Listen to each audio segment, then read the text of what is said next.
దీంట్లో ఏముందో చూద్దాం.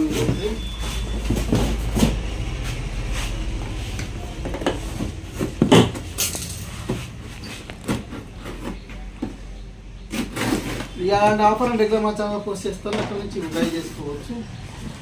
ఇది వచ్చేసి గన్, ఇది వచ్చేసి 100 రూపీస్ 120 పడదు. ఇది అయితే ఇది వచ్చేసి 100 రూపీస్ సంథింగ్ పడదు అంతే. 120 110 సేల్స్ వచ్చిన దాంట్లో ఇంకోటి బుక్ చేస్తాను, అది డిస్పాచ్ అయిన తర్వాత క్యాన్సిల్ అయింది. అది 1700 రూపాయలు ఉంది, అది ఎందుకు క్యాన్సిల్ అయిందో కూడా తెలియదు.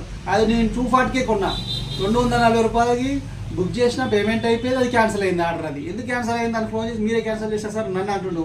నేను చేయలేదు రా బాబు అని నేను. ఇది మా పాపకు కొనిద్దాం కొన్నది అనమాట. ఇది ఓన్లీ 140 రూపాయలు మాత్రమే. 140 రూపాయలు సేల్లో వచ్చింది. ఇది ఒకటి, ఇది బిల్లు.